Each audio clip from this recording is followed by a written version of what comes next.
Good morning. Good morning to you all.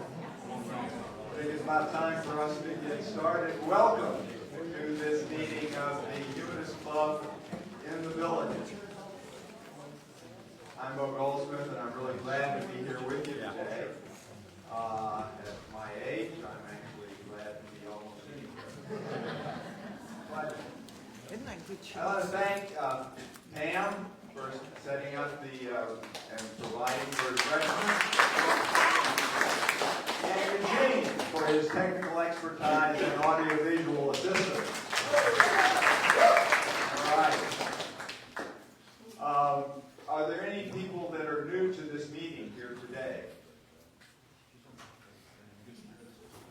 Yeah, you don't count. Relative.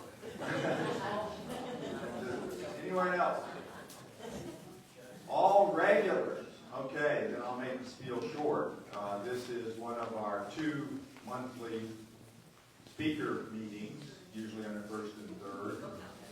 Sundays of the month at this time and this place. The second Sunday of the month is what we call Social Sunday, and is run by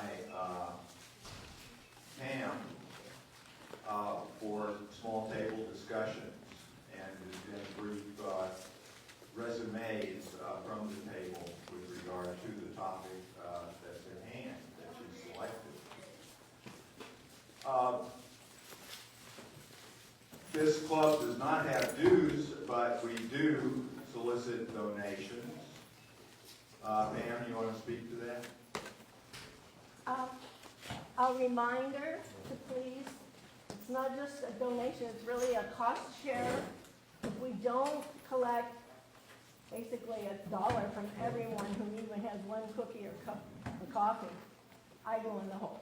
And it was great, the response we had before. It paid me back for the cart and got on our feet. We're in the black. But out of a group this size recently, we had $5, and that just doesn't cover our costs. But while I'm talking, on a questionnaire, which Jim I've got the will clock running. no. Jim will be talking about a questionnaire coming out, and I want to ask people to be sure and look at the cart on snacks. I don't know if people would be just as happy bringing their own coffee. If that's true, it would be good to know. Or if people, in making it more of a sense of community, if several people would volunteer to bring a nice snack just 4 times a year. On the questionnaire, if you can volunteer. If we have a group of people, then we can start having something to look forward to other than these cheapo cookies. Thank you, Pam. Thank you. The other announcement that I want to introduce is you, as well as all of the listed membership that receive an email notification of our messages, will be receiving a survey composed by our eminent board member, Jim Laurent, regarding issues that are pertinent to the operations of the club over the next year. Jim, you want to give us a... Good morning, and thank you, Bo. And I know you all haven't seen or heard from me too much over the last year. If you didn't know, my wife was undergoing cancer treatments last year. Unfortunately, she passed away in October. So I was pretty busy. I'm still busy working on finishing things up, and have decided to actually sell our place in Northern Virginia and become a full-time village people. So I'm getting back re-engaged in the club since some of those things have gone away. What we like to do with this club, believe it or not, our mailing list has over 860 members on it. But we get about 60 to 130 people a week here, depending on the time of the year and the weather and the speakers that we have. So we want to know what additional things you like or what things you don't like about the club. So sometime in the next week, a survey will be coming out to the email. It's just very easy. It has some little sliders from 1 to 5. You pick your priorities. There's some boxes if you'd like to volunteer. We're looking for volunteers for snacks. We're looking for volunteers possibly to start a humanist golf group, or a humanist happy hour, or a humanist meet by the pool on our Sundays when we don't have a regular meeting. So those are some optional things that we would like to do, but we need people to help us. And so what I ask is that when you get the survey, don't just hit it in the junk box and move it, delete it. Please respond so that the board, and we have members here, we have Jim, we have Bill, we have Mike Enright, we have Pam and Bo and me, and who's not here, Bud Weber and Peter. Yes, that's everybody. And we're also sometimes interested in getting additional members on the board as well. So look for that in your email coming out, and please, read through it and respond as best you can. Great, thank you, Jim. One of the things that, having been a veteran of failed surveys myself in the past, I compose them, is please respond. If you have little interest or disinterest in the topics, the survey allows you to indicate that. But what we're looking for is a high response rate to, the issues that are on it. Yes, sir? Have you considered adding a line, if you do not respond, we will consider you dead or dropped out, and then you can down the list? Yeah, well, that's actually a real problem. I'll defer to Jim on this, but we have almost 900 people on the list, and I'm told that a significant fraction of them are still alive. Not interested. Right. The survey is anonymous, so unless you put in your comment, in a box, your name and email, say you're volunteering, we won't know who it's coming from. So you can say any nasty things you like, or good things that you like.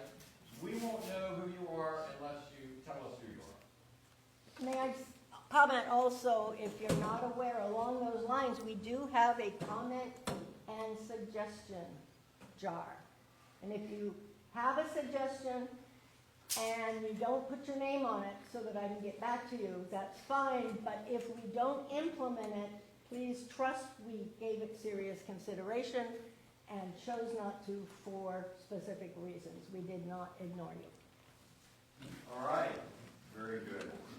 Well, we don't have another scheduled meeting of the club this month due to the holidays and such.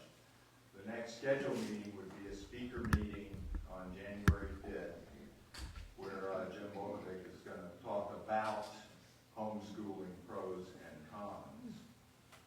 I don't see Bud here. I don't think he's here.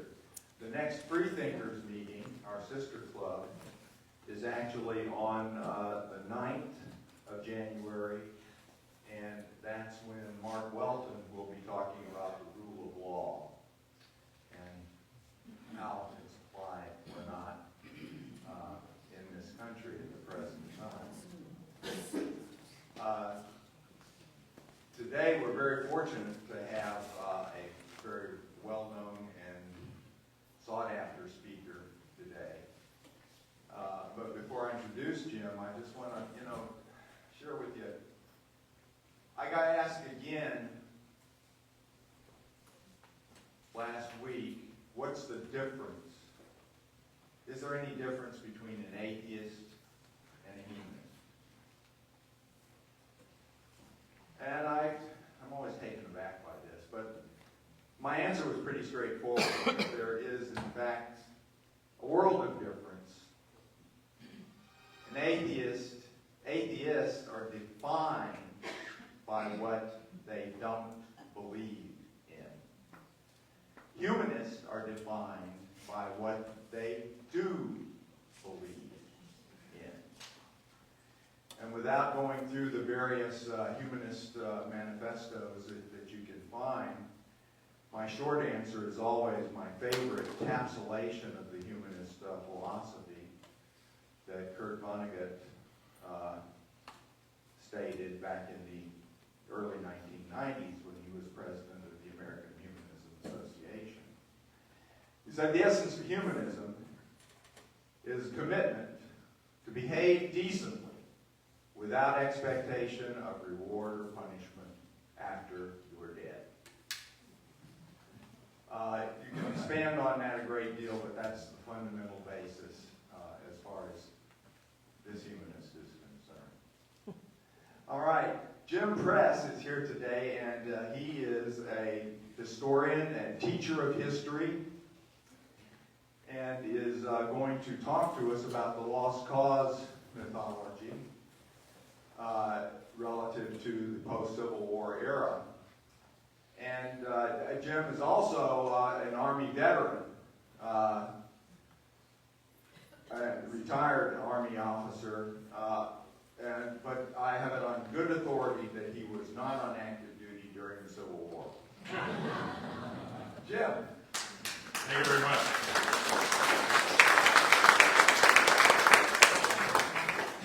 I'm all hooked up here like a pilot, so be careful. All right. Well, thank you very much. It's a great honor to be here. I always enjoy, as a military historian, an opportunity to talk about history. Today we're going to talk about something that's very controversial in the military historian's world, the lost cause. I thought this was an appropriate way to begin because generally, for history is written by the victors. Not in our case, it was written by the defeated. They call that the lost cause. And so that lie lasted for well over 100 years and is still taught in American schools today. And as a college professor, I dealt with the lost cause in the 90s and up through till today. This is an example of the lost cause. This is, or was, the Gentle Lee, right? And what was the series? The Dukes of Hazzard, right? It was acceptable to put, now this is not the flag of the Confederacy, this is the flag of the Army of Northern Virginia, this is the battle flag of the Confederacy, and there it is on top of the car, fully acceptable, found in movies, TV shows, and across the United States. And we'll talk about this issue. Nothing is more dangerous than history. Telling the truth is a ruthless act, and that's what military historians and other historians have been trying to do since the 1960s. And it is a very ruthless act because you're stepping on people's long-held beliefs and traditions. They were taught that from the very beginning. So we're asking people to examine your myths, and we're looking at the Confederate memory, and we're going to talk about General Ty Sedell, professor of history at West Point, in his book, Robert E. Lee and Me, which just shook the world and the Army because he did this while he was on active duty. And we'll talk more about that later. Another book I would highly recommend is The False Cause, written by Professor Adam Dombey. And when he was a new professor in Charleston, as you can see, a woman came up to him and asked that question in red. And he answered, and that's not what she wanted to hear. That's not what she wanted to hear, particularly since you're in Charleston, South Carolina. So I would recommend that book too. Civil War education from 1870s to the 1970s. We can see this as the Robert E. Lee High School Assembly, 1968 in Richmond, Virginia. Did you go to a high school with a Confederate battle flag on the wall? No. So this was obviously fully acceptable across the United States, as I said, for 100 years. And we find it in our history textbooks. There was an organization that was formed after the Civil War called the United Daughters of the Confederacy, which still exists today. And they were able to get a hold of Southern education. And they were able to define the cause, otherwise known as the lost cause, after the Civil War. And some historians call these mint-julep history books, appropriate education on Southern history and culture. This Virginia history, government, and geography was used in the state of Virginia for decades. This happens to be a deck of playing cards from the United Daughters of the Confederacy, put out in 1940.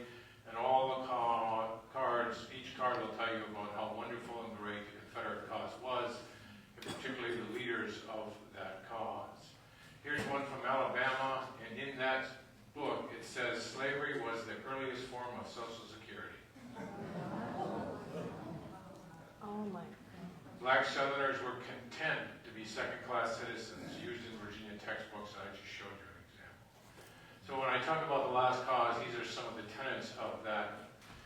How Negroes lived under slavery. There they go. Look how well they're living under slavery. That's an illustration from a Southern textbook. Okay? So that's what you're up against when you talk about the lost cause.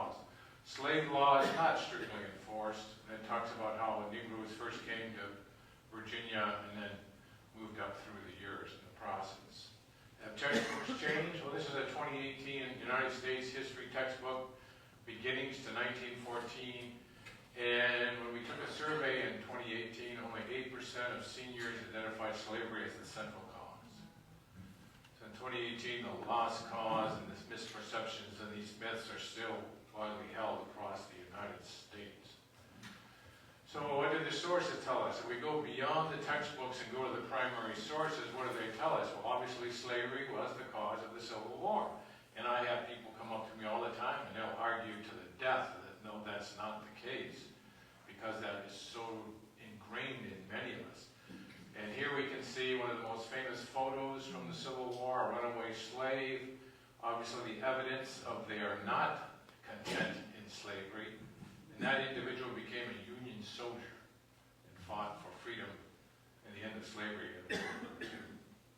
Here we go, from the Pew Center, 48% of us believe it was about states' rights. Is that what you were taught? States' rights were the primary reason why the southern states left, et cetera, not slavery. Tariffs, economic, it goes on and on and on. This whole litany of other reasons. 38% viewed slavery as the main cause. That's slowly beginning to come up, but these are important issues. Well, why then? Why did it get such a hold? This is a picture of the United Daughters of the Confederacy finally achieving one of their greatest victories by erecting that monument at a place that they were told for decades, you cannot build it here, you cannot build it here, and they were finally granted permission. That's a monument to the Confederacy at Arlington National Cemetery, which has recently been taken down. And this is one of the reasons why it got such a grip beyond the South. Have you heard or seen the movie Birth of a Nation? If you haven't, I would urge you to look it up, to watch some of it. It was one of, if not the first blockbuster that began to define American history.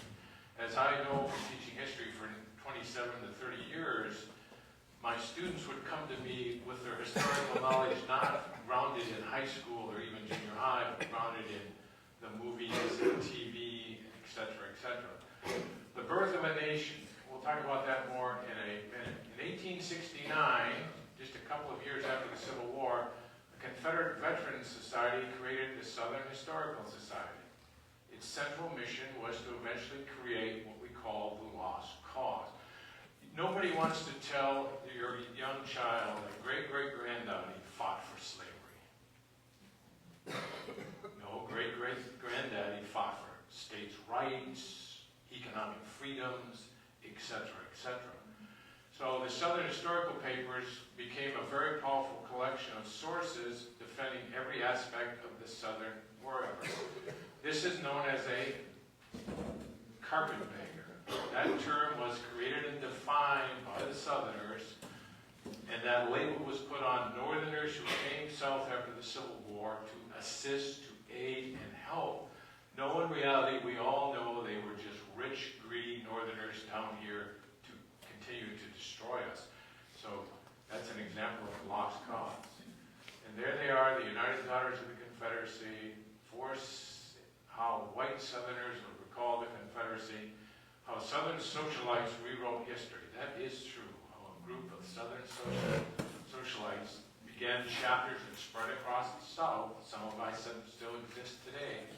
I've been with United Daughters of the Confederacy members here in the villages. And what they would do is, beginning in the late 1860s, but into the 1870s, they would create a measuring rod to test textbooks and reference books in state colleges and libraries across the South. There are the two ladies that led the effort. And if your textbook, your reference book, didn't meet their standards, they had become so powerful that you wouldn't get it published. So as textbook editors wanted to meet that criteria to sell textbooks across the South, it just became easier then to also offer those textbooks across the North and out West and out East. So you begin to see this philosophy spread beyond the Southern states. Here are some of the reasons that you will be rejected, and I picked this one out right here. There it is up there.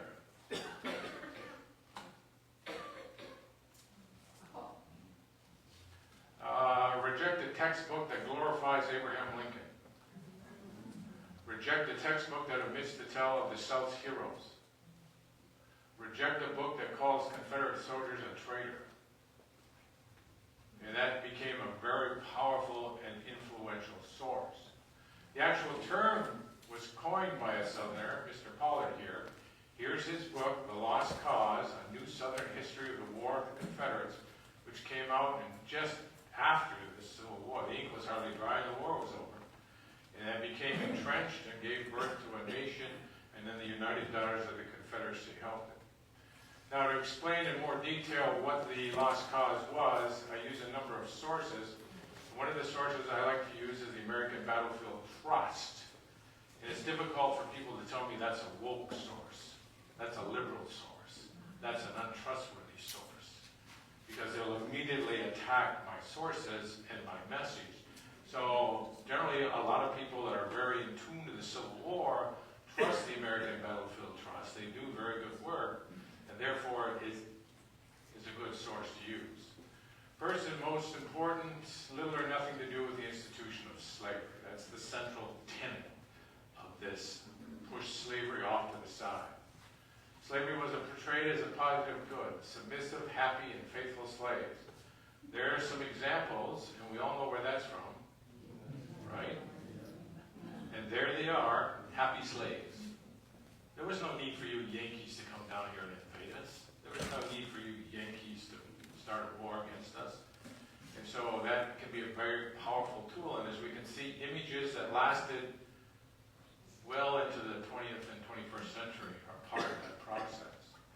The third tenet, the Confederacy was only defeated because you outnumbered us both in men and resources.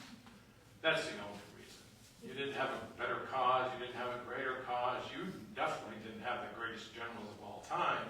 You just simply wore us down and overwhelmed us. And that was even in General Lee's last general order as he surrendered at Appomattox. He wanted to tell his boys that they only got us because there was more of them. Fourth, Confederate soldiers, heroic, gallant, and saintly. And who became the demigod and the saint of the Confederate cause after the war? Robert E. Lee. Fifth, there he is, emerged as a sanctified figure. A cult of Lee came up, particularly in Virginia. We'll talk more about that. He was the ultimate Christian soldier. We all know General Grant was just a drunk. Nickname, does anyone know what Grant's nickname was? The Butcher. Well, who created that narrative of him being a butcher and a drunk? The Lost Cause.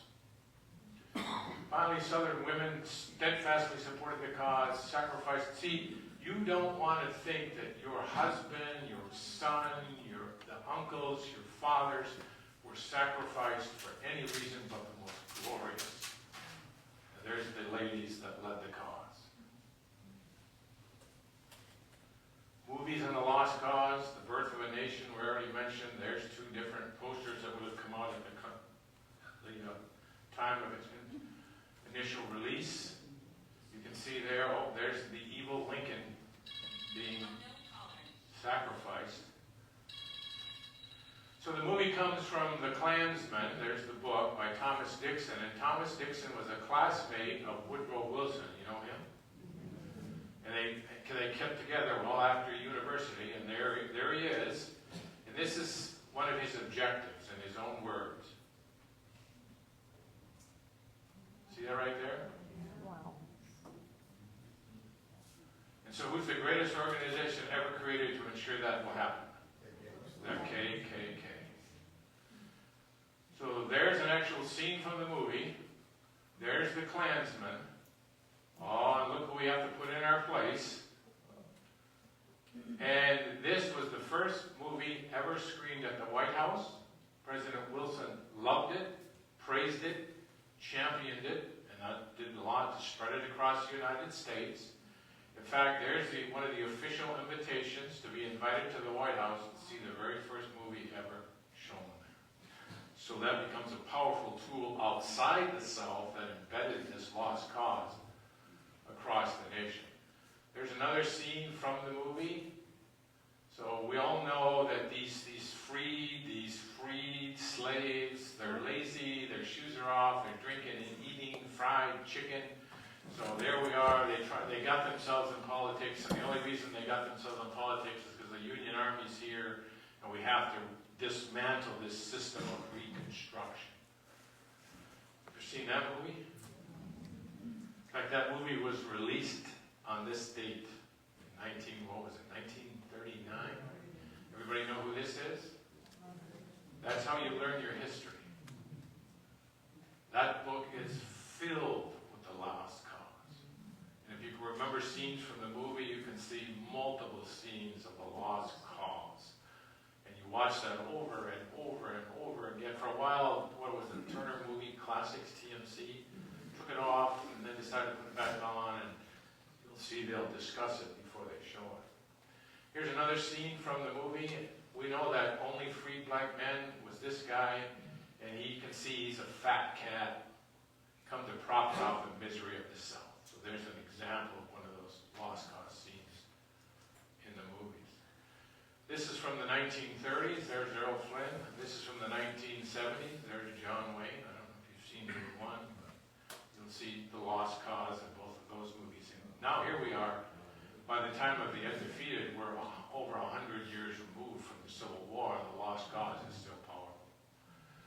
Well, what caused us to really begin to re-examine this? Well, it was the centennial back in the 1960s. And here are a patch, a plate you could buy in the centennial 1860 to 1960. We were going to celebrate it all the way up to 1964. A massive national committee was organized, and it began to deteriorate right from the very beginning because some people wanted African Americans on it. Whoa. And northern delegates and southern delegates, and where do we hold the meeting?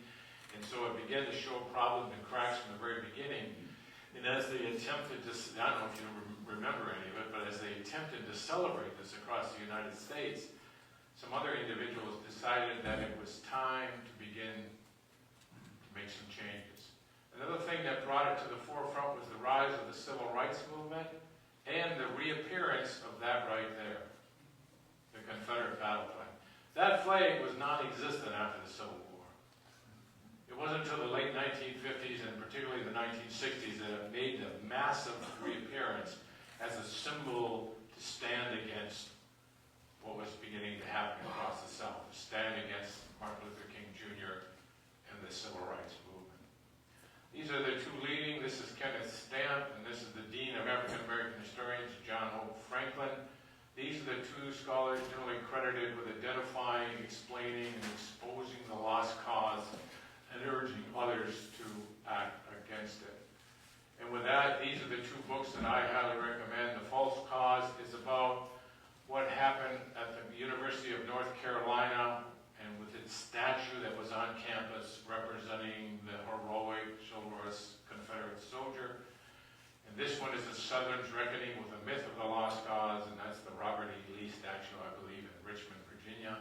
And we're all aware of the, do we take the monuments down, don't we, et cetera, that the nation has gone through over the last few years.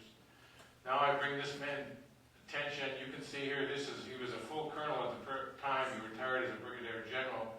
He's the chief of history at West Point, and he made this video. This video was put on the internet, and as you can see, now over 38 million people have seen it, and it just exploded, and his email box filled up, and about 70% of his emails were, "We're going to get you.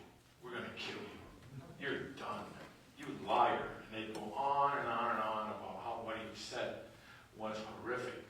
In addition, he did it in his uniform while he was on active duty, and so the Secretary of the Army had to call West Point and say, "We need to speak with the colonel." Those are not official Army views. So here he is. He was born in Virginia, a Southern childhood. Lee was the greatest man who ever lived. Lee was a saint. In fact, I love Lee so much, we had a portrait of Lee in our house. And so when my parents said, "Where do you want to go to university?" I said, "There's only one place, Washington and Lee University." So I'll go right to the university that is named after Lee. Sure enough, he went to Lee. He loved it. He immersed himself in the Southern culture, the lost cause, commissioned into the U.S. Army. Later got a PhD in history from Ohio State, a combat veteran. And he went back to West Point in more than one case and taught history at West Point for over 20 years, retired as the chief of history. And then he had that moment. And that moment came at a very interesting time. Yeah, I don't know if you've been to Washington Lee, but there's the monument to Lee at Washington Lee University. Lee's body lies in a white marble sarcophagus. Lee's chapel alongside the remains of his horse are there. In fact, his remains of the horse are just outside, and you can go there too, and people will leave carrots and apples for the horse. So, and you can see the Southern Saint, the Marble Man. What else is interesting in the photo? Do you see him? The battle flags, right? The battle flags, the battle flags. Yeah. So he brought his wife there. Now remember, he's Southern born, immersed in Robert E. Lee since his first memories. His wife is Northern born, a Catholic, and when he brought her there to Lee Chapel, he thought this would be one of the greatest moments of their marriage. Their 2 young children were with us. And she looked up atop the altar was a statue of Lee. Like, situated like a conventional chapels might place Jesus. She looked at him and screamed, "Oh my God, that's awful. Get me out of here," she gasped. And the kids were, "What's wrong, Dad? What's wrong?" Because he's raising his children the same way that he's been raised. So out he goes, and that was that. Whoa, wait a minute. What are you doing? What are you believing? This is not what I want our children to believe. So he began to examine Lee. Was he really a god? Was it the one true religion? So eventually, as he went through the process, he figured out no. And he said, I have to start my journey of exposing the lost cause by going back to my university and giving a speech right in front of Lee's tomb. Now, I'm not sure the university realized what he was going to say when he came, but they were more than happy to have him back. So September 17th, he's going to speak at Lee Chapel. He'll have a nice big crowd. And I'm going to talk about reflections and memory. And there he is, a little hard to see. There's Lee. We have a portrait of Lee up here. There's a portrait of Washington Lee, and you can see the crowd that stretches out in front of him. And he drops a bombshell. Now you do this at Washington Lee. And what did he say?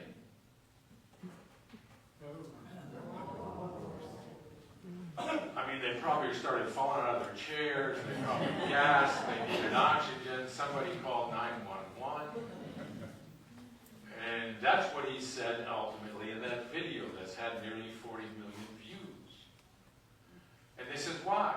It was an easy call once I started to examine it. He resigned, he fought against his country, he killed U.S. Army soldiers, he violated the Constitution, he violated his oath, and I hereby compare him to Benedict Arnold. My heart. And as you can well imagine, particularly in the field of military history, it's like, I need to sit down.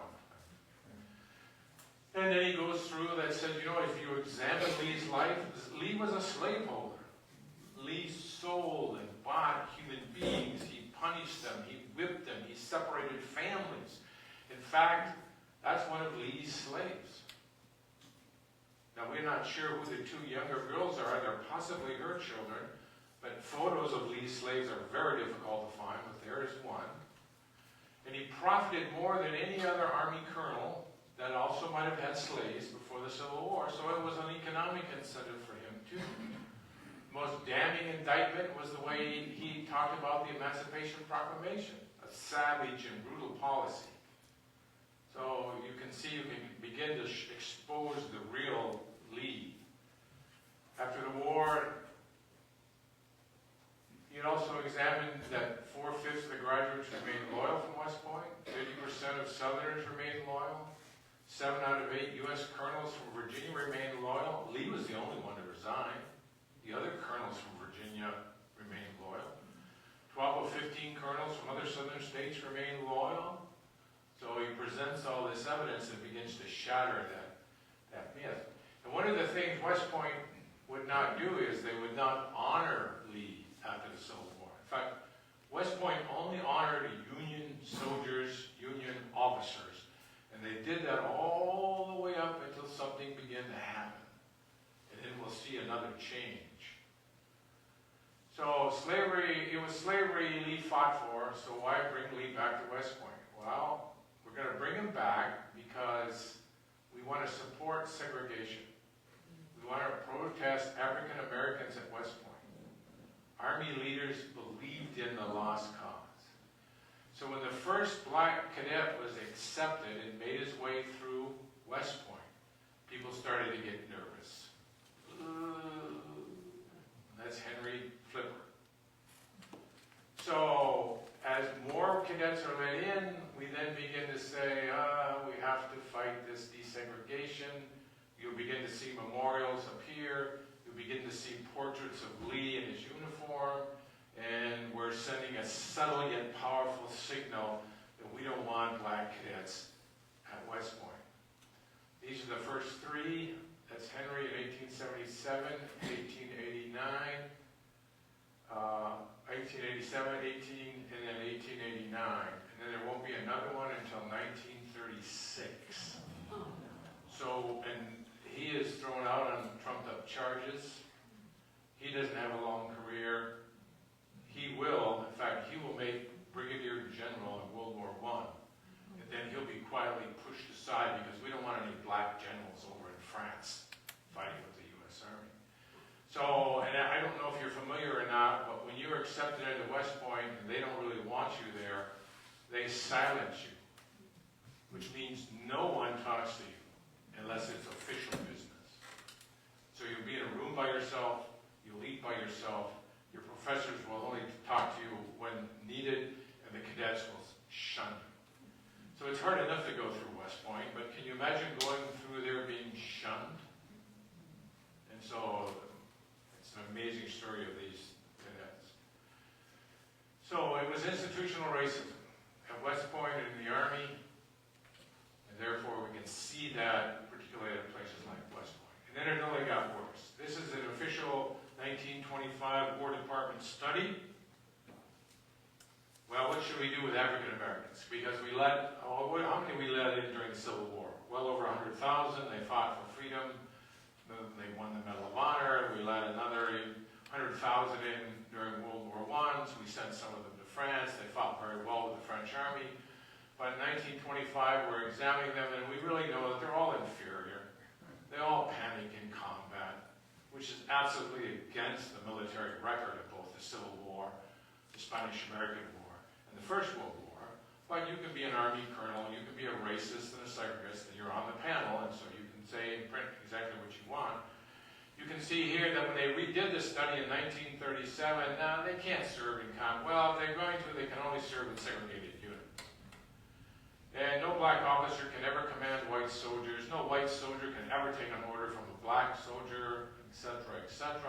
And so these were the policies that were now deeply ingrained in the American military. And you can see this statement up here.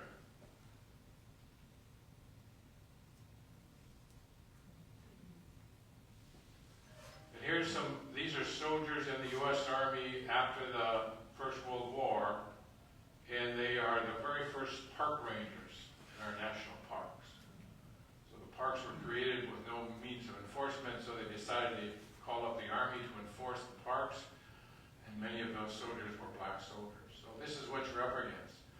World War II comes along, and as African Americans want to make a contribution, they also form the Double V campaign. They'll tell you right to your face that we're going to go overseas and fight for victory against the Axis powers. But we're also going to fight for victory at home against segregation and racism. Probably the most famous African-American unit in World War II was the Tuskegee Airmen. I knew you'd know it. Yeah. You might have seen Spielberg's movie. I've talked to a couple of Tuskegee Airmen. They're an amazing story. You know what the Army did? They want African-Americans, and they only agreed to make them pilots after the White House said you will. And who in the White House was championing their cause? Eleanor Roosevelt, yeah. And the Army just said, okay, fine, if you're going to force us to take black men and turn them into pilots, where should we train them? Oh, let's pick Alabama. let's pick Tuskegee, Alabama. They already have an airfield, and we'll send them, particularly from the north, we'll send them down in that atmosphere of segregation. We'll teach them what we want. Well, also, as I've already said, Lee came back to West Point, and you can see here, besides Lee, we have General Hardy, General Beauregard, we got Lee's Barracks, I thought this was interesting, we have Lee Area Child Development Center. The Child Development Center at West Point was named after Robert E. Lee, so you can see how ingrained he was there. So those will all be changed and have been changed, and then there was a U.S. Army base called Fort Lee. I served there for a while. And the Army decided that they needed to change the names of some bases, and they chose originally 10 bases that had all been named after Confederate leaders. They went through a long process of coming up with new names, and Fort Lee is now Fort Gregg and Fort Adams. This is the first black 3-star general. This is Lieutenant Colonel Chastity Adams, an amazing story. She led the only black WAC unit, black women, to go overseas in World War II and made a significant contribution to the war in Europe, but a completely forgotten story after the war. And there were the bases. There's Fort Lee. I've been at A.P. Hill, Lee, Benning, and this other one, this Fort Camp Beauregard, the Army decided, well, we're not going to change that one. That's really a Louisiana National Guard base. That's up to them to do that, and all of these have been changed. People often ask me, well, how did they get named after Confederate generals? Here we are, fought a Civil War, the Union won, and then the Army establishes bases across the South and names them all after. Well, in World War I, the Army wanted the nation to heal. We needed a lot of new bases. The Army likes to put its bases in the South because it doesn't do what generally in the South? Snow, okay? And so in the spirit of reconciliation, we'll let them name the bases, and so the Southerners picked, obviously, the names of Southern generals as part of the lost columns. And there's Fort Gregg Adams, Fort Lee. I'd also draw your attention to Fort Polk, which was named after a Confederate officer. It's been renamed Fort Johnson. And there's Sergeant William Henry Johnson, who fought in World War I and was America's first hero out of World War I and was famous back in the United States before the other hero that many of you might know, Alvin York. Yeah, Sergeant Alvin York.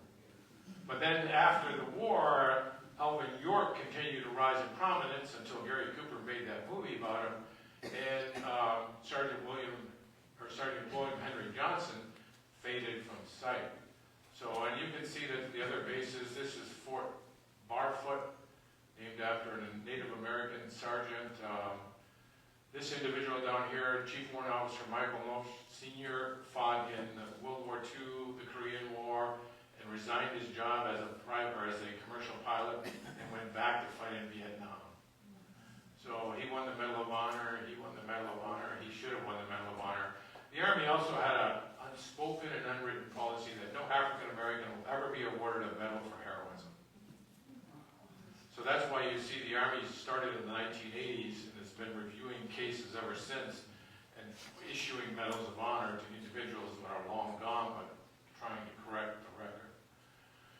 So for decades I called the side wearing the dark blue the Union. That's what I called them. That's what we were taught. That's where in the books and the movies, etc., etc. You know, and he says, I refuse to use that technology any longer.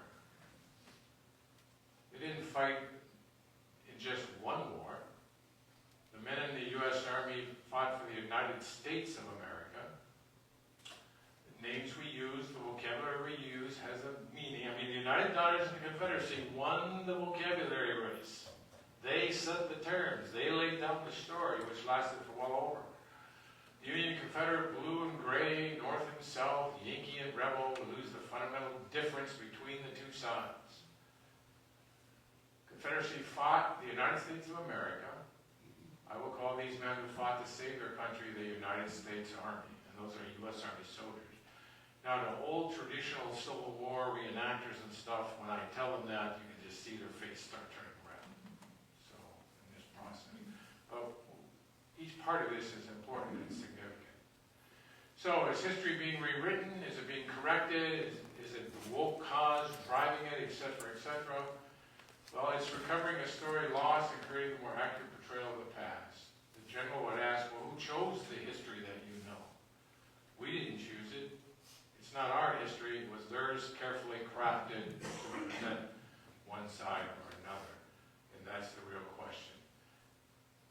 So this is a hard teaching for many people. So I did this at the Civil War Club. I told them that I can run fast and my car is close to them. So thank you very much. You've been very kind. All right, thank you so much. We'll open up for questions, and what I'd be interested in is your take on the genesis from a, if you will, a crass commercial point of view of the sense of loss over and above the men, by the southern states. Is their loss of property? And I looked a couple of years ago, the best estimate of the capital value of the slave population in the rebelling southern states was, in 1860 dollars, over $3 billion. With a GDP at that time of the collective southern states of about $1.5 billion. So this was the collateral that they used for obtaining loans to support crops, principally from New York financiers. Why was this a phenomenon of the late 19th and early 20th century? You see what I mean in terms of becoming dominant? The lost cause mythology. What about the timing thereof? Well, they were quick to jump on the bandwagon as early as possible. Remember, the book that coined the phrase "the lost cause" came out in 1866. And so, in 1866, I have widows wailing, I have children longing for their fathers, I have wives longing for their husbands. And so you want to give them something, because Yankees and carpetbaggers and scallywags are beginning to come down in their life, and they're beginning to help our labor source. In fact, one of the primary reasons the KKK was created is to establish a cost-effective labor system. The Klan was started in Palusi, Tennessee by 6 young Confederate veterans, all college graduates, who were bored and needed something to do, so they created like a fraternity of Confederate veterans and decided it would be funny to dress up and use Greek names and fraternity rituals. And then from there, other Confederate leaders thought, that's an interesting organization. So it was taken over, and it was moved from outside Nashville to Nashville, and then some very senior Confederate generals got involved in it. And they thought, who's the most heroic and well thought of Confederate general that could really spread this cause across all the southern states? Not Lee. Have you ever heard of Nathan Bedford Forrest? The great cavalry commander, the man that the Union couldn't catch, etc. And so he agreed to come in, and he gave his name to it, which gave it prominence, and then he actually used a name of a traveling salesman kind of company, and he moved across the South, setting up local clans, or dens as they call them. And then this spread across the South. The Klan then moved from being foolish and ghoulish and childlike to using violence to tear down what Reconstruction was building and to take those African Americans and get them into a workforce which was as close to slavery as we could. And what is that called? Sharecropping. Now, eventually, President Grant said enough is enough. The violence is just unbelievable. So he got a friendly Congress to say, I need a Klan Act. And the Congress passed 3 enforcement acts, the last one being nicknamed the Klan Act. And he said the federal authorities can't control the Klan, the local authorities won't. Most of the sheriffs are in the Klan. Most of the judges are in the Klan. So what I'm going to do is I'm going to have my brand new Attorney General, who has just created the Justice Department. And we're going to take those brand new federal attorneys and we're going to send them to the South. And I'm going to bring the 7th United States Cavalry from out west fighting the Indians. And I'm going to bring them into the South and I'm going to station them across the South. And Lieutenant Colonel George Armstrong Custer was beside himself because he's a Southerner. He's not a Southerner, but he's a Democrat and he's a racist and he thought that was horrible. Long story short, the 7th Cavalry was stationed in the key and the worst places where the Klan was. And those cavalry officers who had fought Confederate guerrillas during the war used their expertise to find out who the leaders were, to find out where they were meeting, rounded them up, arrested them. We tried them, and we sent some of them away to federal prison in New York. Many of them fled to Canada to get away. And you know what happens to a Klan? It's easy to use absolute violence against unarmed men and women in the dead of night. When a U.S. Army cavalry trooper shows up, heavily armed, guess what they did?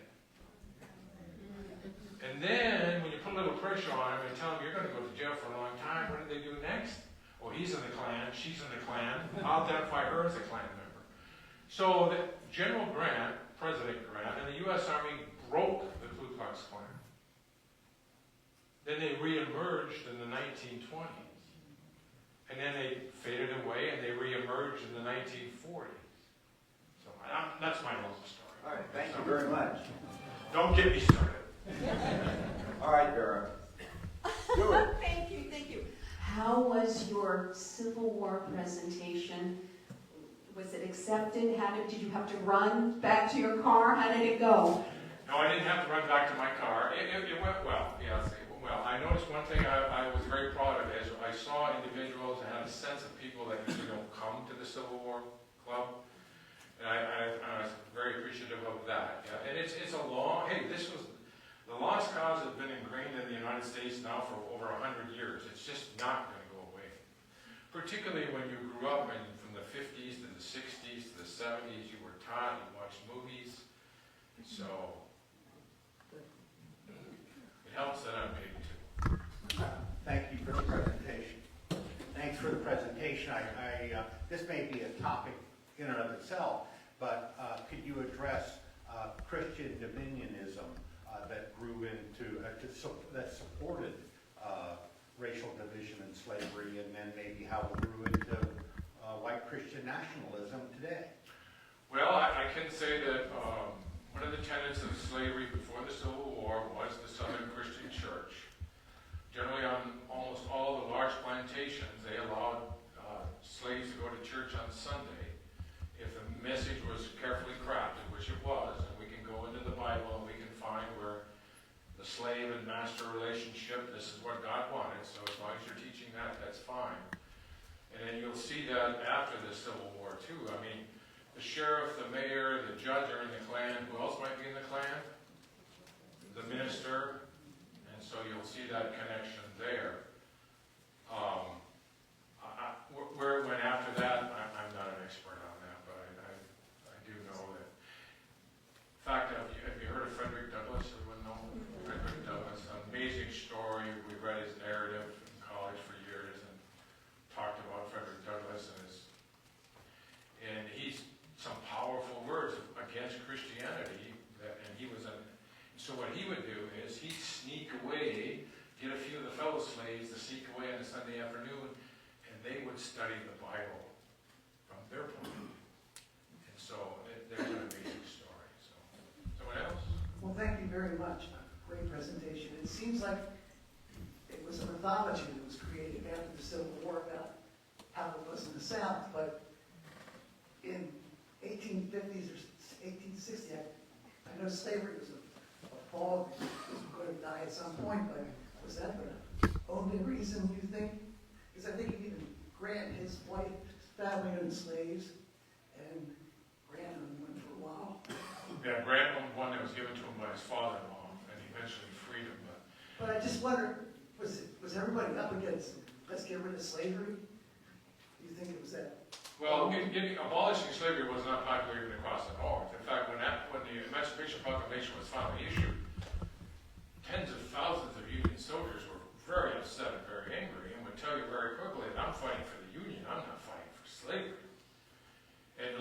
be very careful when he issued the Emancipation Proclamation. So, because he was aware of that. And the Emancipation Proclamation only freed slaves in the Confederate States, where he has no power, because he's not going to free the slaves in the border states, which remain in the Union, because he knows that could be an issue. That'll have to be done later. Whether slavery would have died out or not, I'm not sure. Eventually, at some point, it might have, but it is definitely the cause of the Civil War. Absolutely. People say states' rights, and I would say states' right to do what? I have two related questions. Sure. The first is, what would have happened if the South had seceded peacefully? In other words, hadn't attacked Fort Sumter, had simply gone ahead and seceded. Would they have, in fact, succeeded? The second related question is, what will happen in this day and age when California secedes from the Union? Well, I'm going to excuse myself from the second question. The first question was, I don't think that you could have peacefully pulled off that process. Lincoln was going to restore the Union. It's not the first time that South Carolina seceded. The first time was under what president? Andrew Jackson. And Andrew Jackson got Congress to pass the Force Act and made it very clear, I'll lead the Army and Navy down there. Now, Andrew Jackson's vice president was John C. Calhoun, the former senator from South Carolina. And at a banquet where they were both at, Jackson made it very clear that you have no chance and I will not let this stand. And he made it so clear that no other southern state would even begin to think about doing it. And when he talked about maybe hanging the traitors, he looked at his vice president right in the eye. And what did the vice president do? He left D.C. and went home to South Carolina. So, but no, I don't think it would have worked peacefully. So, yeah. Thank you for this wonderful talk. Very interesting. Can you address the fact that Robert E. Lee is supposed to have said that he wanted no statues in his honor during the Confederate other officers because the country was torn asunder? Did you hear that? Yes. Did you hear that? Did Robert E. Lee say he wanted no honors, no statues, etc., etc.? I can't verify that. I'm not a Lee expert. I wouldn't be surprised he said that. You have to remember now, the United Daughters of the Confederacy started setting up monuments in Confederate cemeteries. And that went on for a number of decades. And it wasn't until the 1890s that these Confederate monuments began to be put up in town squares, in front of city government, in state capitals. And so there was a process of remembering the dead, and then all of a sudden championing white supremacy and the lost cause. The United Daughters of the Confederacy didn't get that memorial at Arlington until the 20th century, if I remember right, or the very late. So, and then therefore, and then as the civil rights movement gained power, what do you do if you want to fight against it? You put up more monuments, just like the Army put up more things in West Point. And so then now it's reached and gone the other way. But Hello, everyone. I have trouble standing, so I hope you understand. Jim, excellent talk. I think with pride I'm able to say that Jim is going to be speaking to our organization, the Idea Factory, at the Hearthstone Assisted Living Center. And we're looking forward to that in mid-January. Keep in touch if you're interested. Another thing is, there was a definition was given of a humanist as someone who wants to do some good, but without the need for reward or punishment in heaven and hell.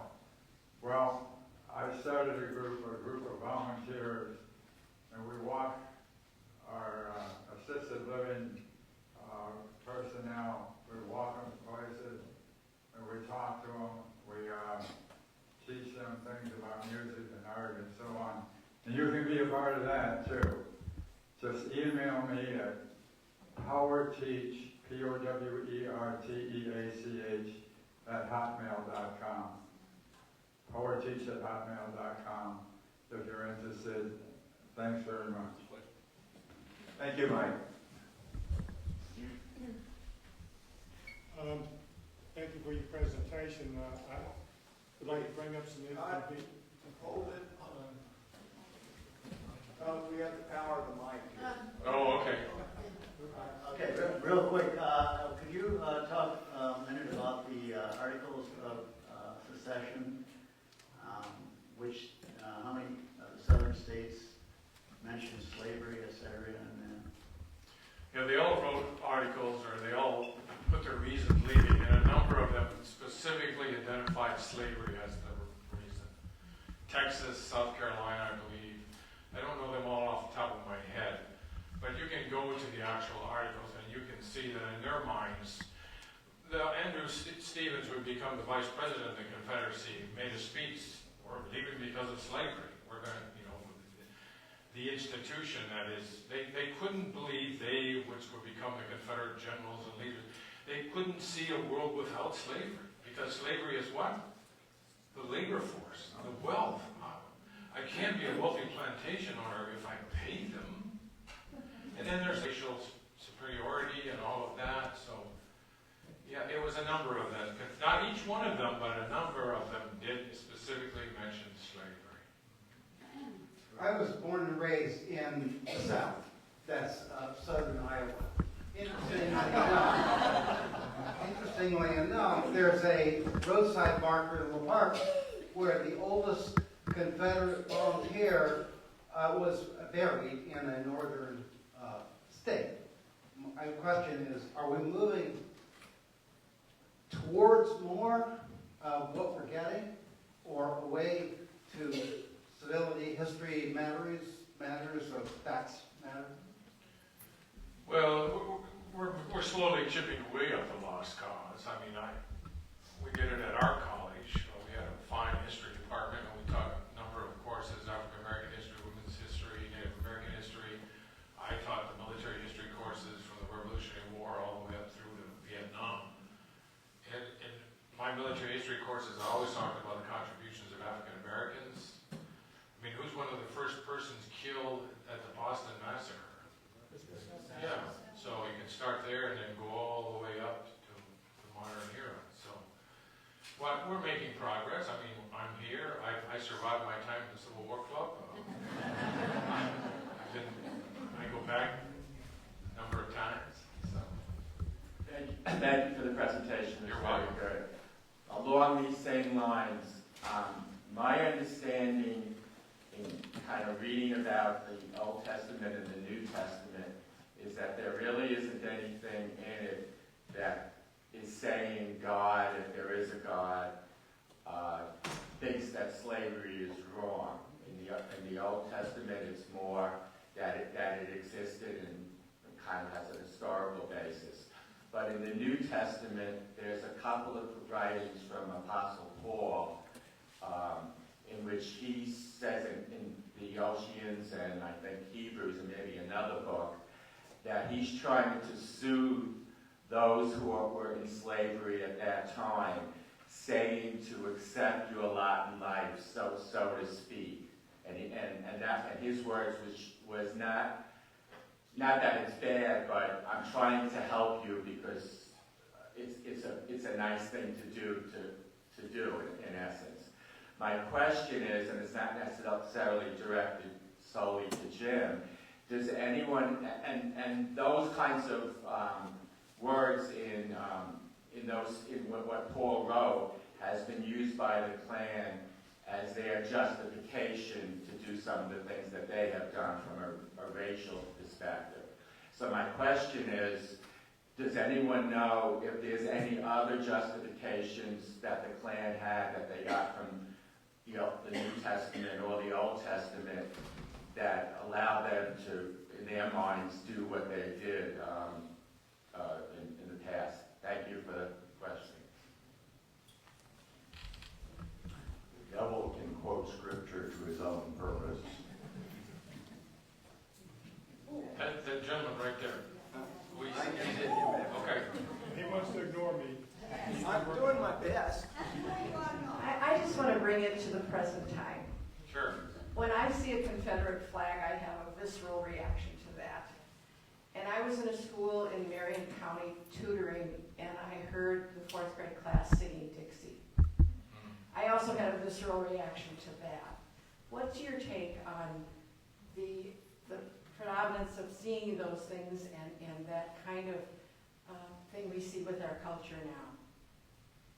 Well, it's still there. You obviously heard Dixie. I mean, yeah. I mean, it's still there. It's not. It's going to take. It took generations to ingrain it. It'll take generations to try to remove it. Hopefully, it'll be better and better with every generation that goes by. But I mean, what was the old joke about a Southern pickup truck? Confederate flag in the back window. And a rifle rack. Yeah, and a rifle rack. I mean, the Confederate flag wasn't a symbol of slavery. The Confederate flag was a symbol of rebels and rebellion. And many people well beyond would use it to represent a rebellion. I'm a rebel. I'm breaking away from society and the nonconformists. So many of those people have stopped using it because they realized, well, it's generally a symbol of slavery and hate, etc., etc. So, I mean, if you were in the Civil War Club, would you wear a club shirt that had the Confederate flag on it? So, yes. Thank you for the presentation. A lot of it I have to agree with, but it reminds me of the statement that history is written by the victors. And I think there's two sides. There's additional facts that should be presented that may be regarded by this crowd as inconvenient truths. First, I'd like to start off with Thomas Jefferson, because there's 2 points with Mr. Jefferson. First of all, he was a first prominent abolitionist. Many of you don't know that when he wrote the Declaration, his draft of the Declaration of Independence, after the statement, all men are created equal, his next sentence was, slavery is an abomination upon this earth and must be abolished. A source for that is the magazine article in Smithsonian 4 years ago. That thing got wiped out by both the Yankees and the Southerners at that convention because the Yankees were making money selling slaves to the South and the Southerners wanted the slaves. A decade later, we had a constitutional convention and they said that as of 1805, there would no longer be could no longer be importation of slaves to the United States. It wasn't, and it went through.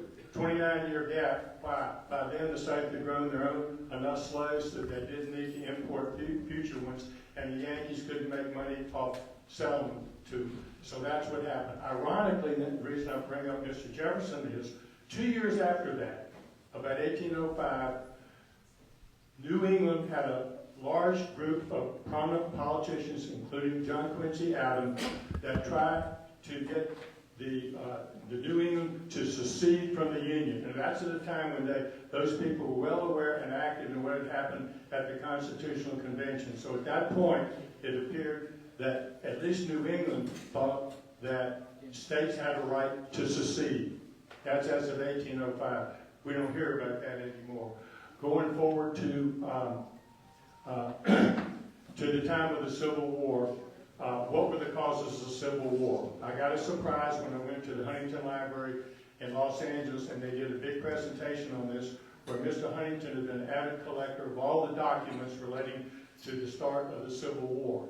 And what came out was, it wasn't, the origin of the war wasn't the North versus the South. There were 4 categories. There were the abolitionists of the North in the free states. There were the 2 areas of the Mid-Atlantic, and then there was the Deep South. The Deep South seceded, those 6 or 7 states seceded based on slavery, as you pointed out. All of them did it totally based on slavery. The states in the Mid-Atlantic weren't as economically dependent on slavery. They had conventions and they voted to stay in the Union. At that point, Lincoln said, we're going to invade the South, and we had and they had to have new conventions at which time, and a draft. He was going to draft the soldiers from the Mid-Atlantic plus New England to go into the South. What happened was those 6 Mid-Atlantic states had a second convention, And the 3 northern ones voted to stay in the Union. The 3 southern ones, Virginia, North Carolina, and Tennessee, left. Not because of slavery, they'd already proved that in the prior convention, but because of sectionalism. They were not to take up arms against what they conceived as their fellow Southerners. I think that needs to be looked at as what led into this. Thank you. Thank you, and actually we look forward to your putting that together to present to us in the future.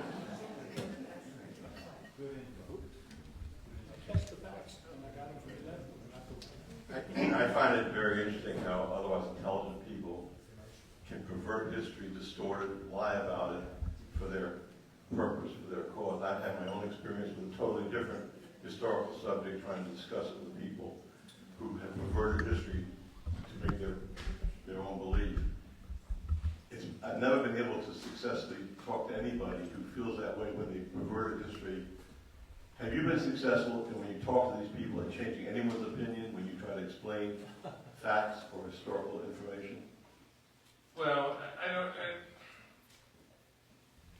I hope so. I mean, I don't have people come up to me afterwards and say, thank you, my eyes are open, I've been enlightened. So I keep trying.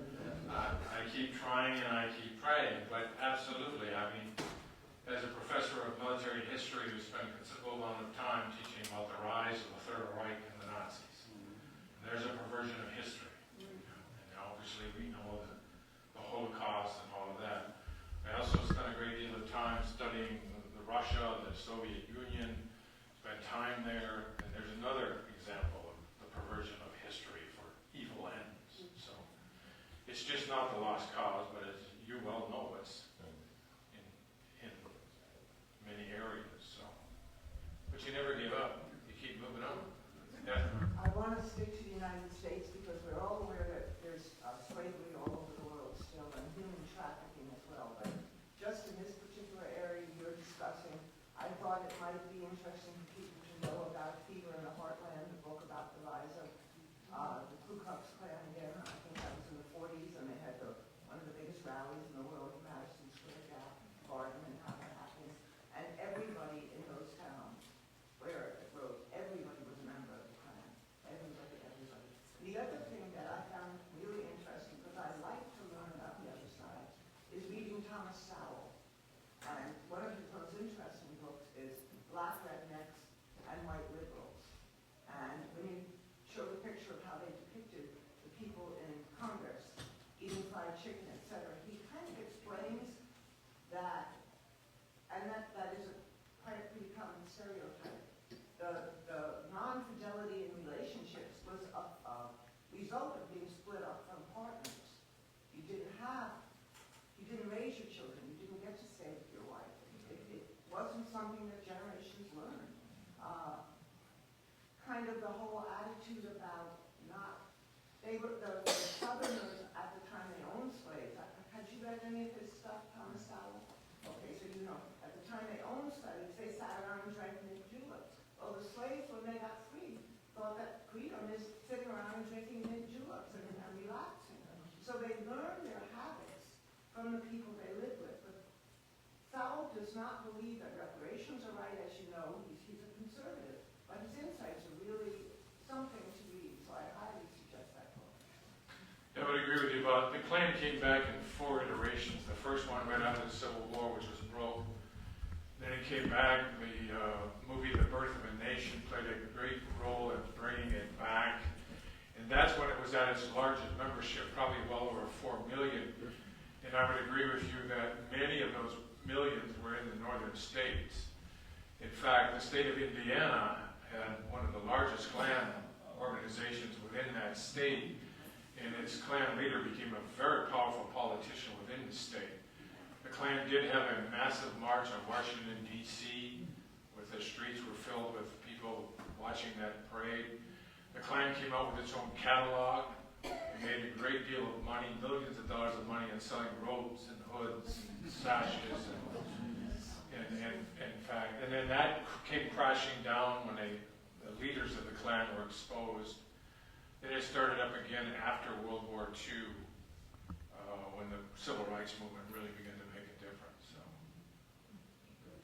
Did I misunderstand you? Did you say that the Northerners also profited from the buying and selling of slaves? No, I didn't know. Okay, so they had nothing. That was another commentator about speculation that was involved in the slave trade.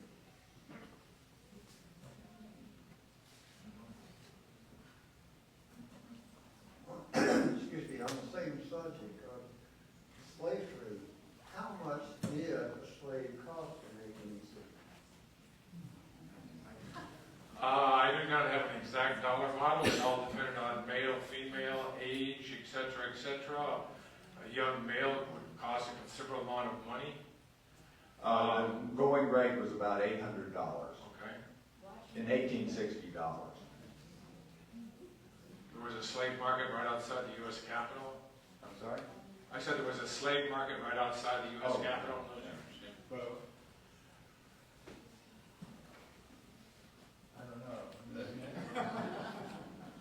They were worth enough that they were named in wills.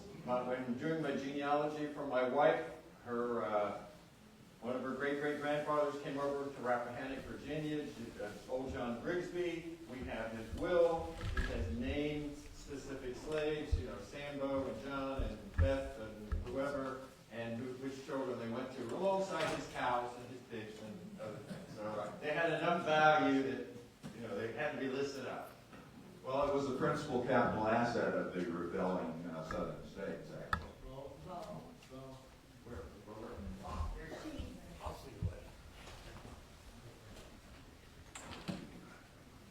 Just a question about the military academies.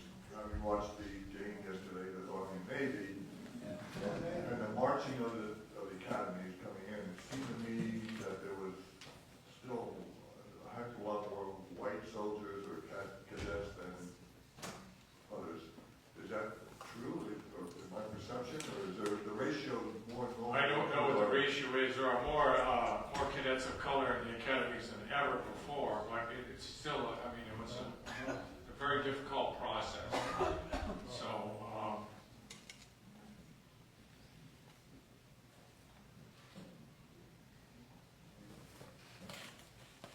Anybody else? Please.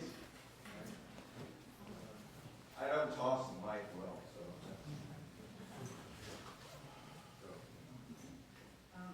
I happen to have been raised in Canada, but my father was a Texan, so I kind of heard, not in school, but I've heard stories from both sides. But my question is, I heard once that the Second Amendment was, the right to bear arms had to do with the Southern Virginians writing it and the slave owners being able to protect themselves on a plantation. Is that true? I would say no. But the Klan wanted to make sure that the Second Amendment couldn't be used by freedmen to arm themselves. So in order to get around that, once the Klan was in charge of the state governments again, as Reconstruction failed, they passed a lot of state laws and ordinances to keep all weapons out of the hands of freedmen. Go ahead, yes, sir. I would be curious to know how many folks here, or how they were taught about the Civil War in high school. Because in our state, in Pennsylvania, it was states' rights. And slavery was like some peripheral thing in the background, but it was literally states' rights. And I don't think, I was 50 years old when I finally first heard the word traitor, that Robert E. Lee was actually a traitor to the nation. I mean, my God, why did I not hear that before? It was like so blatantly obvious. But one last thing, Heather Cox Richardson has a wonderful book called How the South Won the Civil War. And the main premise in that book is simply that all the plantation owners after the Civil War simply went west and enslaved Mexicans, Native Americans, Chinese in the mineral, timber, and oil industries. So they literally perpetrated the same thing again, all across the West for decades. Great book. Can't beat innovation.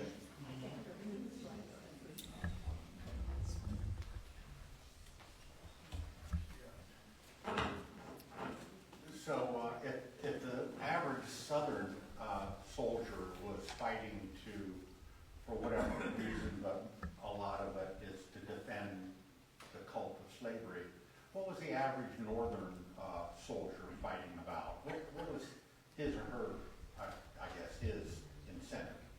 The vast majority of them were fighting to save the Union, which is what Lincoln told them they were doing. They were going to war to save the Union. Why did they care? Why did they care?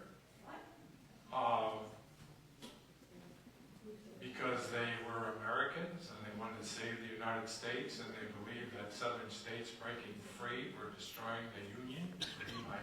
I haven't studied the individual reasons.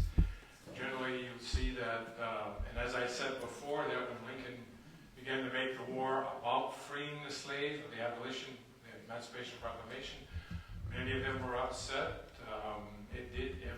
Lincoln was concerned about recruiting and volunteers. So it was a very delicate line he had to walk, but he walked it very well, I think. So, but the vast majority, and people always say, well, what percentage of Southerners own slaves? Do you know? 20%? A very tiny percent, right? Yeah, very tiny percent.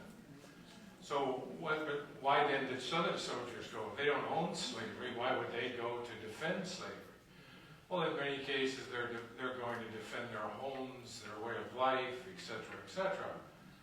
But ultimately, the South fought to defend slavery. So, it's a very interesting topic, though, to unearth the motives of U.S. Army soldiers and Confederate soldiers. I have mixed feelings about the idea of Lee being a traitor, because, I heard in the Burns documentary that it used to be the United States are, meaning they thought of it as separate states. And I've read where Lee had a tough decision, is he more loyal to his state or to the country? So he was going to be a traitor either way. He was going to be a traitor to a state or a traitor to the country. Also, if you look at the American Revolution, does that mean that they were fighting for independence just like the South was fighting for independence? Were they all traitors to England? The English considered them all traitors. In fact, the English would not grant American prisoners of war during the Revolution any rights because they were traitors. So they were extremely harsh with them because they were traitors. And not to speak for the general, but the general would tell you, I think, that Lee signed an oath. Lee joined the United States Army. He didn't join the Virginia Guard. He didn't join the Virginia Militia. He was a United States Army officer. And he resigned to go to war against his own country. Therefore, he is a traitor. It's a very powerful message. You can see why the general got hate mail and death threats. At that point, his country was Confederacy. They had seceded. I think you missed the point. He doesn't get to decide who he signed on with once he signs. Maybe the term oath breaker is better. Oath breaker. All right. Well, thank you all. Thank you very much.